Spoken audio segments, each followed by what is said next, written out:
From the studio that brought you Winnie the Pooh, Blood and Honey, and The Mean One, also known as the Grinch horror movie, comes with more ideas of turning childhood movies, shows, and properties into horror.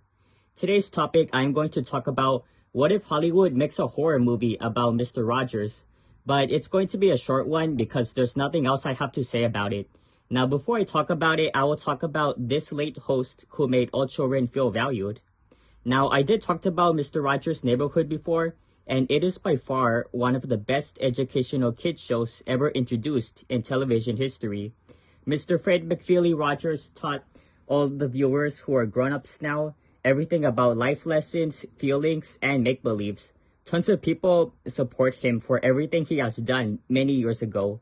Whoever is a parent that grew up watching Mr. Rogers' Neighborhood but hasn't even shown it to your kid, then this show is worth recommended for your child. It's way better than those garbage kid shows we got from today, like the Baby Shark TV show, for example, which I don't mean to be rude over something that we never grew up watching. I don't know specifically what streaming service has this show, but maybe you guys know. The whole world has moved on from Mr. Rogers ever since the dude passed away 20 years ago, and they stopped airing reruns of his show on TV ever since. Or at least they just moved on from him again after a second documentary film came out 5 years ago, and a movie starring Tom Hanks as the main character came out a year later.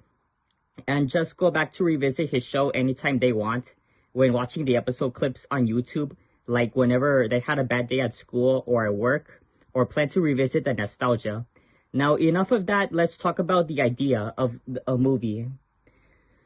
Okay, if that same team that worked on the other two movies that I mentioned a minute ago planning to do a Mr. Rogers horror film in real life, then we all know that the people from the Fred Rogers company who worked with this person from a few decades ago would sue this mess. The fans would keep on saying that their childhood is ruined and Mr. Rogers' adult children are not gonna like it and say that it's a disgrace to their father's work, legacy, and would make him roll into his grave, along with his wife, Joanne Rogers, who passed away in January 2021. But we'll just have to wait and see if it happens in the future. And speaking of ideas, I actually have an idea for a Mr. Rogers horror movie, which hope you like it. And I am not disrespecting this beloved person's legacy, but it's just a fictional story. The name of the movie is titled Won't You Be My Killer? And the story takes place in Pittsburgh this month and year, October 2023, where we have a group of 4 high school students, who are teenage boys, by the way, named Francisco, Gerald, Timothy, and Edwin, who are hanging out at the park, eating Takis, talking about their girlfriends who they're dating, and of course, getting prepared for Halloween. Then suddenly, on a rainy night, a big blue thunder has hit everyone's favorite childhood host's grave that made him come back to life after 20 years, but as a half zombie and half serial killer. Then the next day, Halloween has just arrived.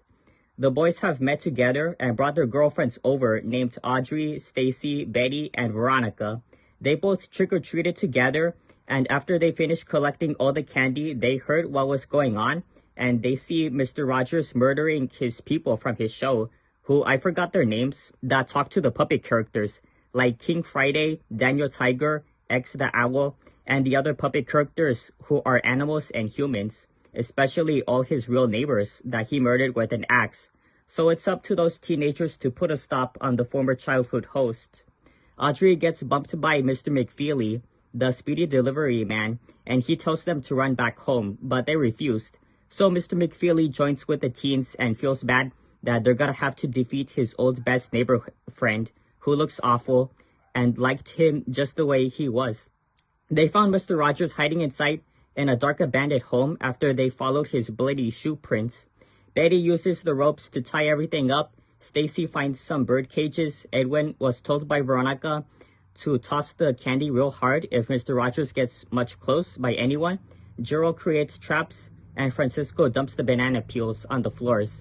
Then minutes later, Timothy saw Mr. Rogers getting hit by the bird cages and gets slipped by the banana peel until landing from a giant hole. And when getting stuck by the ropes, Mr. McFeely says to him, "Any last words?" And then Mr. Rogers says, "Won't you be my killer?" Then Mr. McFeely cuts down the ropes and he sees his best friend fall all the way to the ground. Then he and the teens officially saved the neighborhood of Pittsburgh. I know that some parts are so similar to Winnie the Pooh, Blood and Honey, Spooky Buddies, Bloody Valentine, and It, the 2017 reboot, but they're just mixed up together in one story. Not to mention that my fictional story reminds you of that one episode of Family Guy where Stewie murdered Mr. Rogers after burning up the neighborhood of Make-Believe, which I'm pretty sure you guys remember watching that episode. If you like this video, please be sure to leave a like, comment, share, subscribe, hit the bell notification to get notified whenever a new video gets uploaded right away. And I will see you all in the next video.